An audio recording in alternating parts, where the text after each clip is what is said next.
You can't push yourself forward if all you're thinking about is the doubts and the negative things that people are saying, because you're relying more on their ideas and their dreams of you instead of you relying on your own dreams and ideas of yourself. Why would you want to surround yourself with people that don't have ideas that are great? Why would you want to surround yourself because of a number? You know, a lot of people tend to wonder, oh, how many friends they have and how many people in their corner. Oh, I have 1 million followers. I have tens and thousands and thousands and thousands of people that support me. How many of those people do you actually know? Do you realize the power that you have right now? Even the people that don't like you, they are drawn to you. They see you, but they don't see your greatness. They don't see what you truly have inside. They are afraid of it. They don't lift it up. They don't encourage it because they're not happy. So they want you to come on their side. They want you to believe in their ideas of what you think of yourself. They doubt you and you believe what they doubt. Instead of you waking up from your slumber, instead of you waking up from this nightmare of despair and letting your opportunities come to life. It's going to be a tough time, ladies and gentlemen. It's going to be rough. It's going to be some tough times and tough days ahead for you. But that doesn't mean your ideas are going to die. That doesn't mean that you stop. That doesn't mean you stop believing in yourself. You just got to keep on working. When you got people looking at you from the left side and the right side, from the front to the back, and you in the middle, just remember, everybody's watching. Just give them something to see. Let them see it. Or you watching me? Watch this. Or you want to stop me? You can't stop this. That's the mentality that you must have in yourself. Don't you dare give up now. I know what that pain feels like. I know how to absorb that pain. And I know how to keep marching. And I know how to keep moving. And I know how to get productive in my life. Can't stop what you didn't create. You can hate it, but you can't dominate it. Because it belongs to me. Your ideas belongs to you. So many people dream big dreams, but they never take any action. So listen to me carefully. If you don't believe in yourself, you've already lost the battle. Not believing in yourself is a losing battle because either you won't try at all or you will convince yourself that you can't do it. And when you convince yourself that you can't do it, your results are going to confirm what you believe. You fall short of your goals when you predict that you're not going to hit them. And sometimes you're too focused on probability. You're asking yourself, well, what's the likelihood of this happening? Versus focusing on the possibility. Asking yourself, how would my life change if I accomplish this? Ask yourself that question. And don't wait on approval from anyone outside of you. And don't feel bad because you feel like no one is cheering for you. No, you've got to decide that you are your biggest fan. You've got to decide that you're gonna finish what you started if you don't have one person supporting you. If nobody acknowledges you, acknowledge yourself. If nobody supports you, support yourself. This is the thing. If you keep showing up, if you keep going hard, if you stay consistent through your valley moments, your results will turn those who ignored you into fans. It's not that you don't want everything that comes with the path that leads to your true potential, but you are too hung up on blaming the past and the present. You are too hung up on blaming your mom for how she treated you when you were younger. You are too hung up on blaming your teachers for how they spoke to you. You're too hung up on the shitty thing that happened to you years ago. I'm not trying to discredit your pain, but you gotta let that shit go. And because of that, you aren't able to appreciate the strength and power you have today. You aren't able to step into that power because you are choosing to justify excuses every single time you open your fucking eyes. It's time to take responsibility. Understand that you are in control of how you feel every day, what you do every day, how you act every day. So don't get it twisted. The excuse that these outside sources control how you feel, what you do, and how you act is just a justification that has been drilled into your head since you were younger. Break out of it. Understand that we have the power to change our lives. Stop putting the power in other people's hands by blaming them for your current situation. Take that shit back. Choose to shift the trajectory of your life so you can live up to your true potential. And don't for 1 second think it's going to be easy. If it's important to you, you're gonna find a way. You won't have to look for a resource. You will become resourceful. It's not always about the accomplishment. It's about the effort. If we can just keep the effort going, the excuse is irrelevant. You gotta be stronger than your excuses. Excuses don't get results. We get one opportunity to come this way. We get one shot. We got one life to live. Life is too short to make excuses. We get this strange feeling that we have never had, you see, in our lives, that we are no longer this poor little stranger and afraid in a world it never made.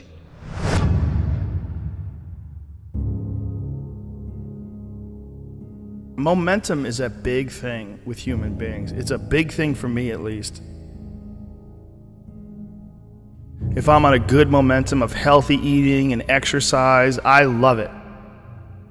I like waking up sore, pushing further. I like writing down my workouts, what I've done.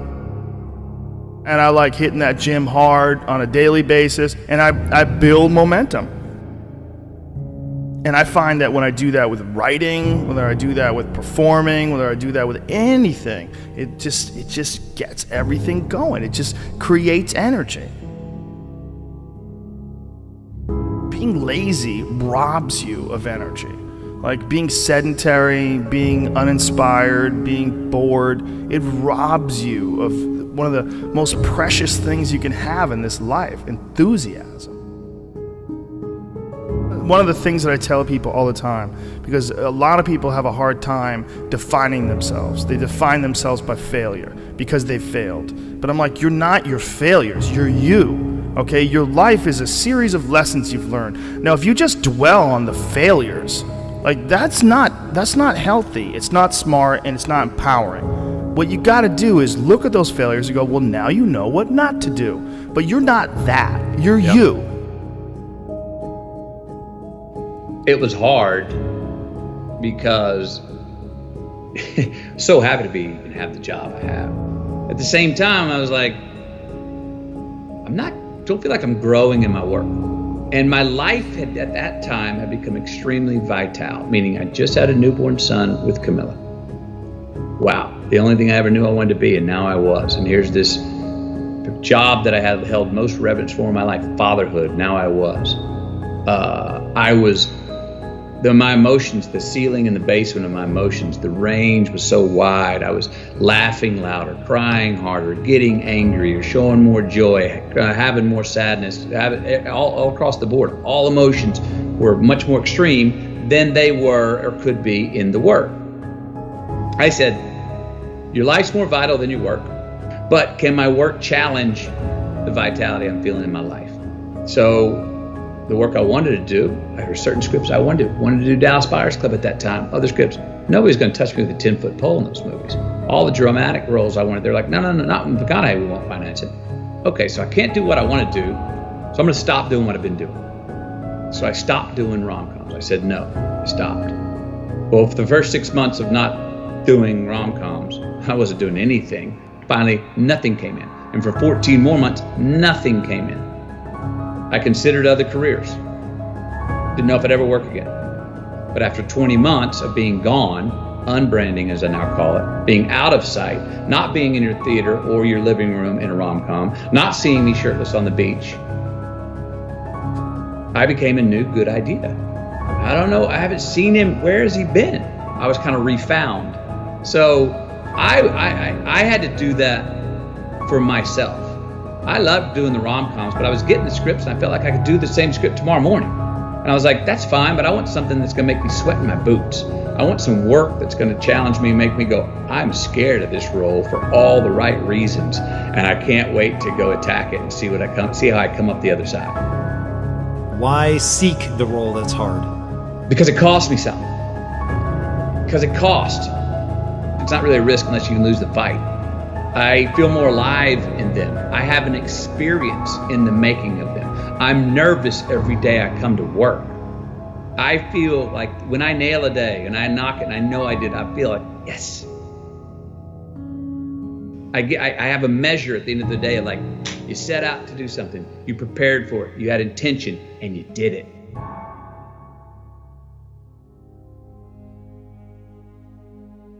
You know, there's lots of different ways to interpret the world, and you can maybe even make a case that there's an endless number of ways to interpret the world. And the problem with that is that it kind of disorients you in terms of what you should be doing.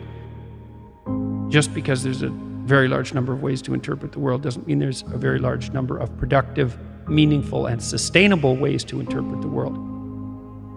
The thing that's so interesting about the day is like a page in a book. I had one client who was spending about 45 minutes a night fighting with his young son about when to go to bed. And so, they weren't having a pleasant time of it because it was just a constant battle. And that's common. Like, it's very common for parents of young children to be locked in a battle that occurs day after day. Sometimes it's around eating, sometimes it's toilet training, sometimes it's general behavioral issues, sometimes it's bedtime. It's like, okay, 40 minutes a day. So that's 280 minutes a week. So that's, let's say, 5 hours. It's 20 hours a month. It's 240 hours in a year. That's 6 work weeks. That's a month and a half. You're spending a month and a half of work weeks doing nothing but fighting with your son. Don't fool yourself. No. Anything that's every day is a significant percentage of your life. You're awake, let's say, 16 hours. 5 of those hours are basically maintenance. So you got about 11, and then 7 of those are work. So now you're down to 4. And so if you're spending 15 minutes a day doing something painful and stupid, and you do it every day, it's like 10% of your productive life. Because people think backwards. They think, well, I have a vacation coming up and that's really important. It's like, no, it's not. You're only going to do it once. It's not that important. Yeah. How you treat each other at lunchtime, if you eat together every day, that's your life. Yeah. Fix that. Yeah. Get it so that the food's good. Get it so that you're happy with the people that are sitting there. Fix that. It's like, poof, 10% of your life is fixed. The purpose is to align ourselves to really make a change. So you can either be the conversation about making change, or you can be a part of the action to do it. I want to be a part of the action. I don't want to be you or beat you. I want to take this energy and apply it to myself. That's the purpose of seeing. So I come here and I look at how you maneuver. I look at your setup. I not only bow down and congratulate you, I leave and I say, yo, man, I'm inspired, dude. Joe, I can't wait in 2 years. You're going to come and you're going to see my shit. And you remember I said I was inspired, but you're going to see what I let it grow into. That's the proper way to get encouraged and motivated. Look at your circle, right? When you can merge yourself with good people and follow the paths that you see that these good, successful people have taken, you then become a part of a world and group that nobody expected you to be in. So everything else from the outside that comes in, you're throwing at a bubble that can't be popped. It's a force field around me. There's a force field around me because what really matters, loves me wholeheartedly. And when you have that and you understand that, you're unbreakable. So if you don't add to that force field, if you don't make my force field stronger, you don't get time from me. My true understanding is, all right, you got one life, and that one life, the goal for us is to live it to the best of our ability from the beginning to what's said the end. People don't understand it's you against you. The only person that gets in your way is you. Nobody else. It's you. What I've understood is that what people are doing has nothing to do with me. I should always be a step ahead because I'm thinking differently, because I'm thinking about myself. Making myself better puts me in a position to make others better. Hard work brings great rewards.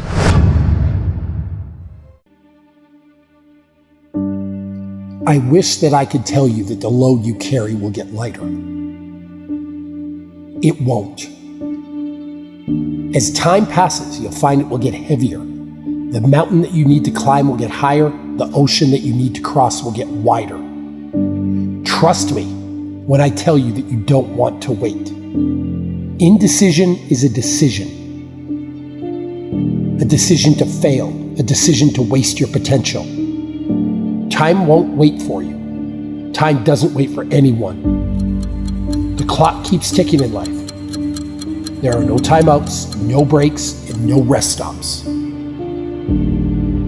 Remember something else, that if plan A doesn't work, there are 25 other letters in the alphabet. This isn't 3 strikes and you're out. This isn't baseball, it's the real world. And that means there's no limit on how many times you're allowed to try. The only time your dream dies is when you decide to quit. You need to be ready for what's to come. When the darkness sets in, when you feel like you can't take another step forward, believe in yourself. You will keep going, you will persevere. You will weather the storm. Trust in yourself, the kind of trust a bird has. You see, the bird doesn't put its trust in the branch. It puts its trust in its own wings, so when the branch breaks, it can still fly. Again, you can weather any storm. You can withstand anything the world throws at you. Remember that the safest path brings the least reward. Stop being afraid of what could go wrong and start believing in what could go right. There may be a million reasons you're afraid to follow your dreams, but that doesn't mean you shouldn't go after what your heart desires.